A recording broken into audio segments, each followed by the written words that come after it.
Banyak kejahatan yang terjadi terhadap anak-anak. Apakah gue child free aja? Kami bahas di video kali ini.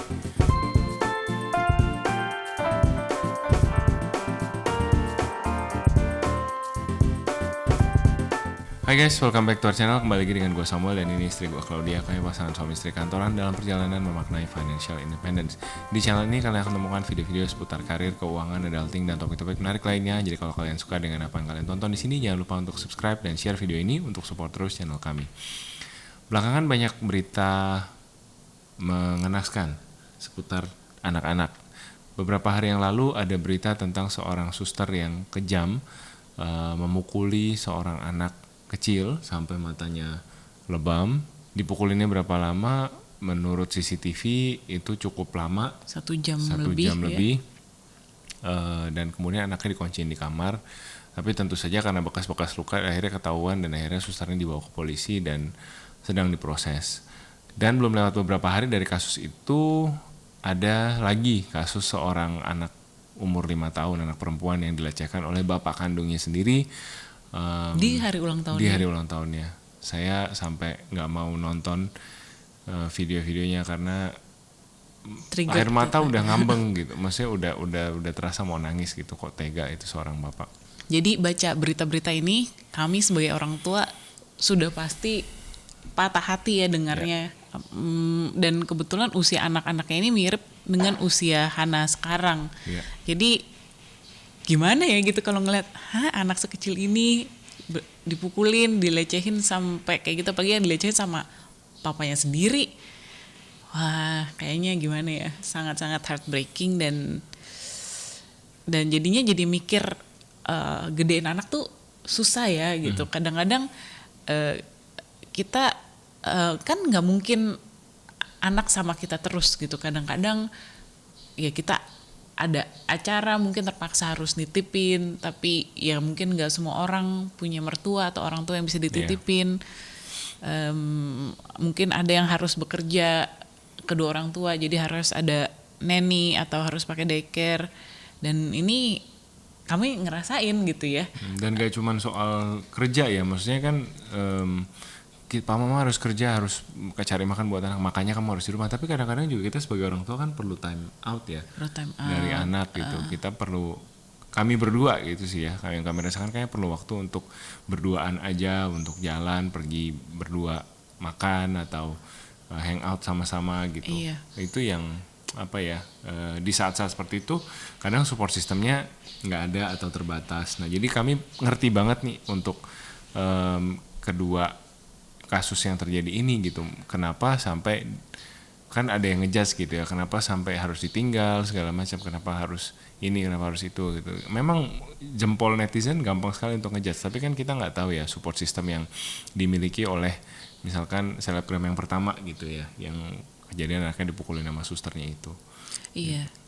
Maksudnya gimana ya, kan kita juga sebagai orang tua kayaknya gak realistis deh untuk mengharapkan anak 24/7 sama kita doang gitu, sama orang tuanya doang. Pasti enggak, pasti kan ada dia ke sekolah terus sama ketemu guru, misalkan dia ngeles.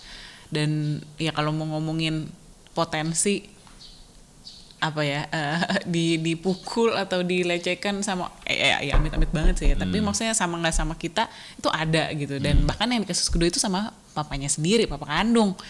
Jadi gimana ya, maksudnya semua orang tuh pasti mau lah yang terbaik untuk anaknya ya.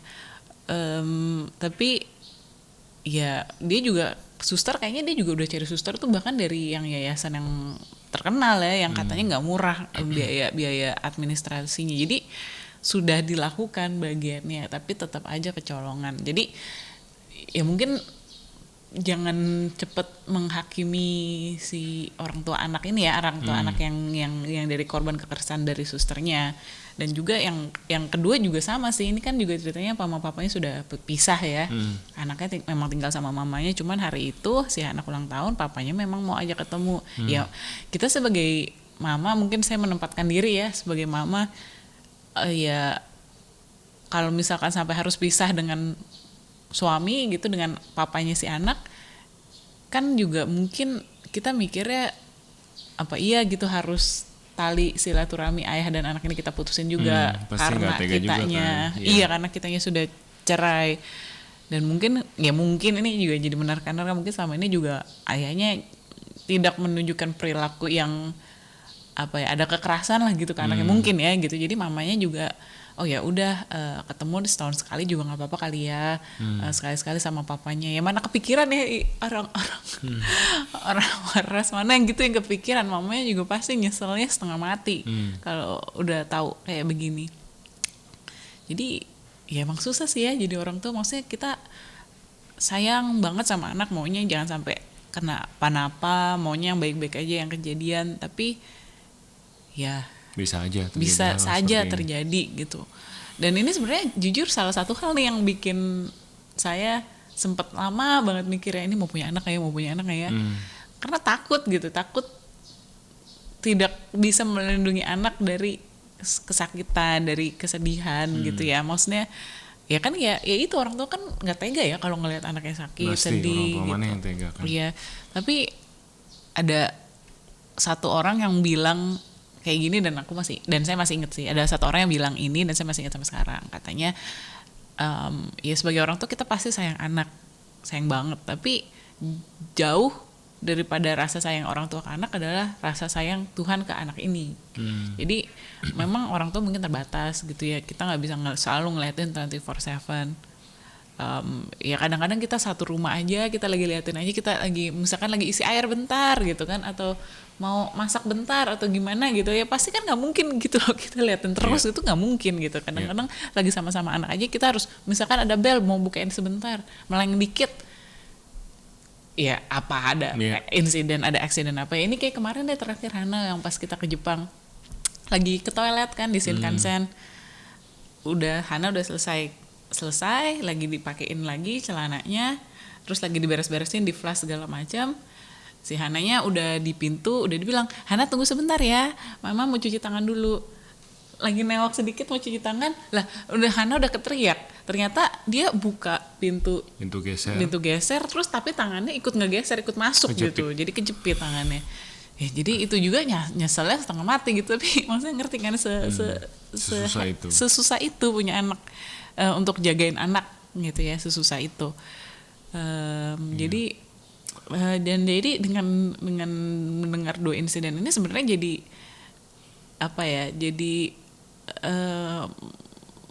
memahami kembali gitu ya kenapa orang-orang mungkin ada yang nggak pengen punya anak gitu, karena memang kalau dipikir-pikir punya anak komitmennya sebesar itu sih ya, tanggung jawabnya sebesar itu. Kita tanggung jawab terhadap nyawa satu orang dari dia lahir bahkan mungkin dari hamil ya, dari sebelum dia lahir sampai nanti kita tutup usia gitu ya, atau ya salah satu tutup usia mudah-mudahan sih maunya sih orang tuanya meninggal duluan ya gitu, masa lihat anaknya meninggal duluan, tapi ya we never know gitu. Tapi intinya that's a lifetime responsibility and commitment gitu. Dan mungkin kalau buat aku jadi bersyukur juga bahwa kami tuh menunda punya anak in some ways. Memang kita nggak bisa kemudian guarantee bahwa ya karena aku menunda punya anak maka pasti anakku nggak kenapa-kenapa gitu. Tapi kami melihat dalam banyak hal kami lebih siap setelah kami menunda. Jadi kami menikah di umur 25, menikah hanya untuk pada saat itu sih convenience dan economic reason gitu. Kami lebih murah hidupannya kalau kami bisa tinggal dalam satu atap.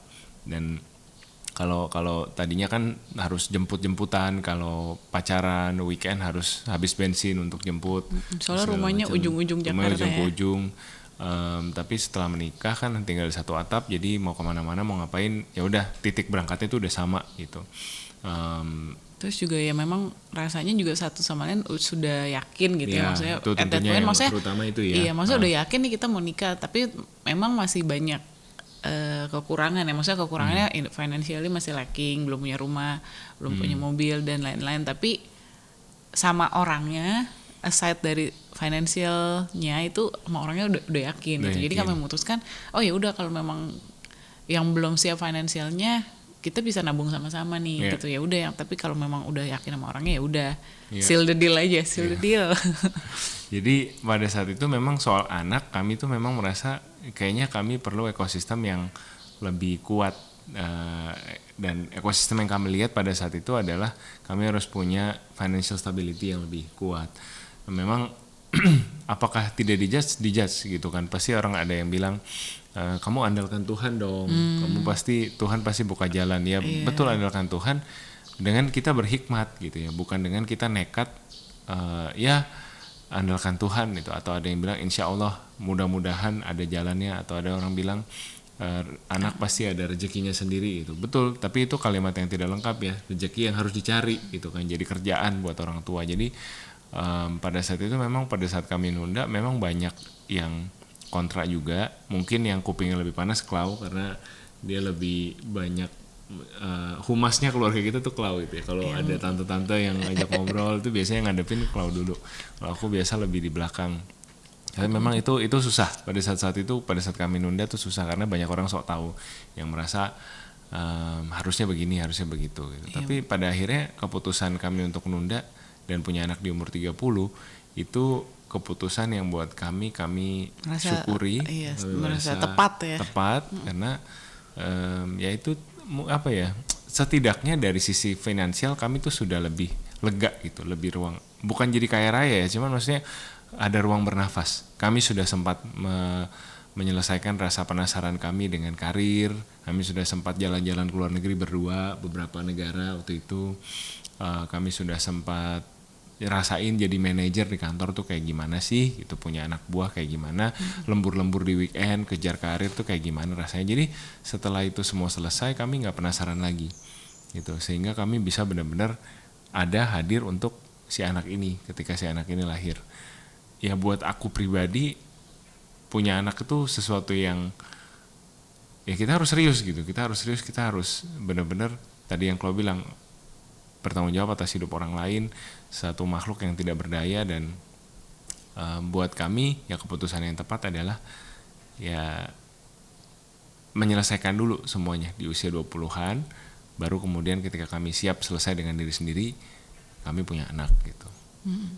Dan sebenarnya kalau dibilang tunggu sampai 100% siap, kita juga nggak pernah 100% siap sih ya, karena ya gitulah, pasti ada aja lagi pasti ada aja gitu. Dan ini juga banyak dengar dari cerita teman-teman, bahkan ibu-ibu yang awalnya sempat sulit punya anak gitu ya, sampai ikut program, ikut bayi tabung IVF gitu, sampai akhirnya dikasih anak, pas anaknya keluar pun juga tetap aja, maksudnya gak yang ya bersyukur, tentunya bersyukur ya, tapi maksudnya tidak membuat perjalanan parenting itu jadi lebih mudah. Tetap aja anaknya ada tantrum gitu loh, tetap aja anaknya ada GTM, itu ada gitu, dan itu harus dijalanin. Maksudnya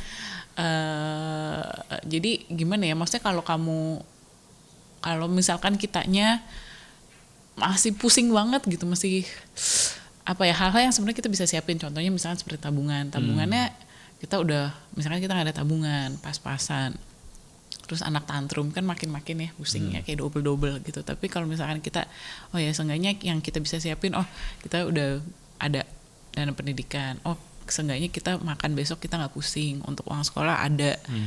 Anaknya tetap tantrum nggak, tetap gitu, tapi kan lumayan gitu, berkurang apa ya, pusingnya di orang tua itu berkurang sedikit gitu.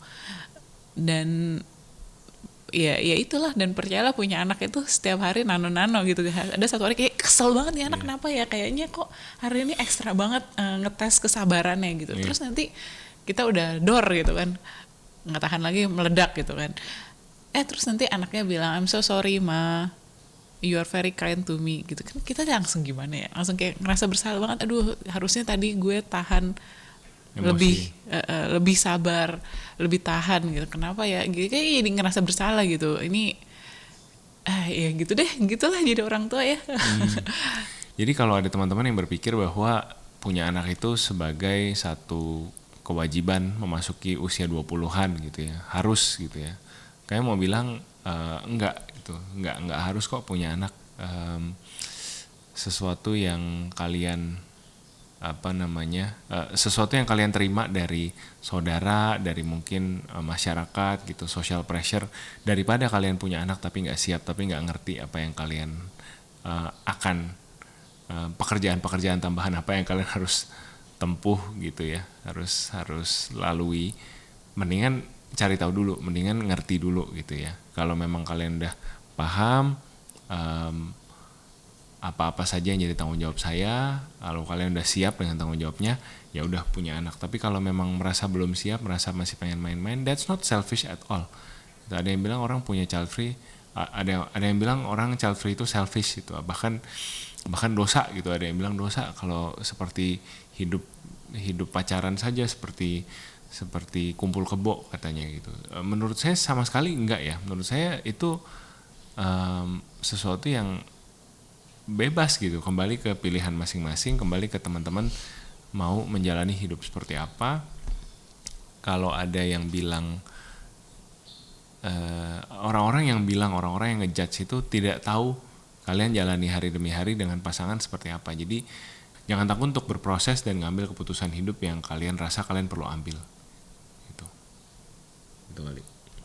Iya, dan kalau misalkan udah bobo agama kan sebenarnya ya agama itu kan sebenarnya kembali lagi hubungan kita dengan yang di atas ya, dengan Tuhan. Jadi kalau misalkan keluarin satu ayat gitu ya dari Alkitab atau dari kitab ya suci manapun gitu kan, yang ini harus penuhi bumi gitu.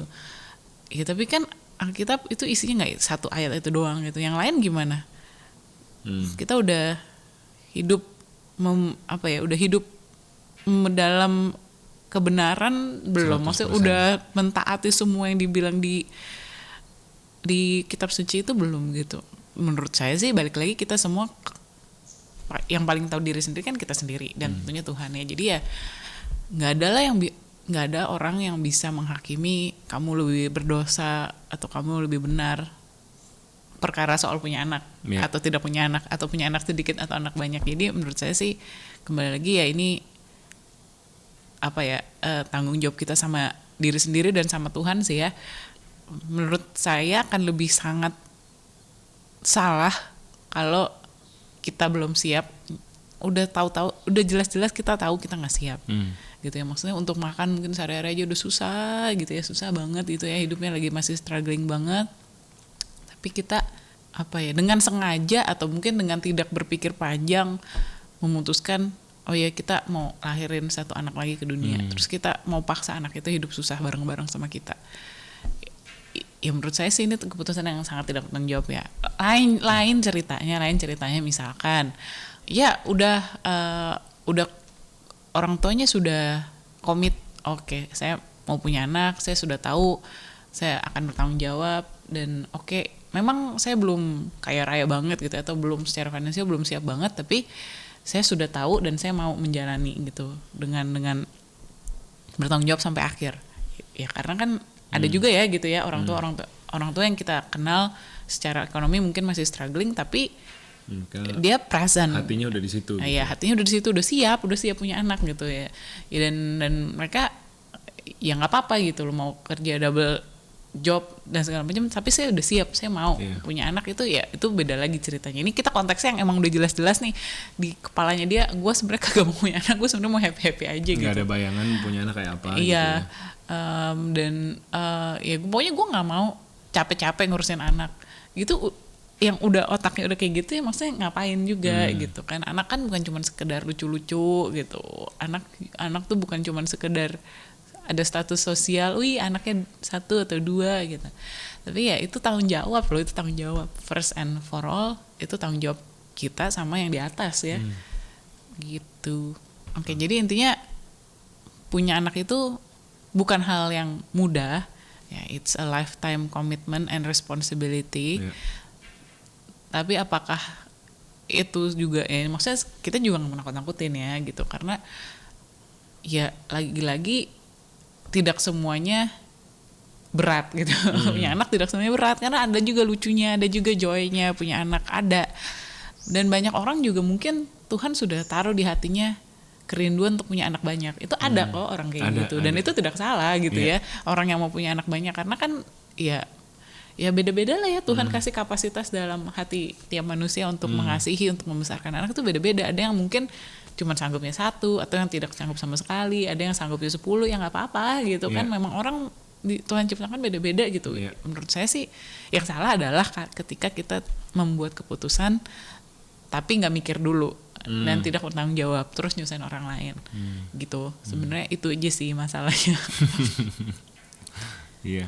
Saya sebagai orang tua, apalagi orang tua anak perempuan gitu ya, jadi kekhawatiran terbesar adalah tentunya ini anak teen pregnancy gitu ya, amit-amit ya, makanya kita banyak-banyak menanamkan nilai-nilai yang benar gitu ya dari kecil. Kita banyak doain, karena menurut saya sih doa penting banget ya, karena ya kita seusaha-usahanya manusia palingan cuma bisa berapa gitu ya yang kita bisa cover gitu, tapi benar-benar yang bisa menutupi segala kekurangan kita, yang melengkapi segala kekurangan kita ya doa-doa itu gitu. Jadi ya itulah untuk yang nonton ini juga, makanya kita harus rajin-rajin banget doain anak kita gitu ya. Ya, isu ini memang panjang dan complicated untuk didiskus karena banyak aspek, banyak angle yang kita bisa bicarakan. Tapi kira-kira seperti itu sudut pandang kami tentang kejahatan terhadap anak-anak yang terjadi beberapa hari ini. Juga tentang isu child free yang sempat dibahas kembali, bahwa child free itu dosa gitu ya.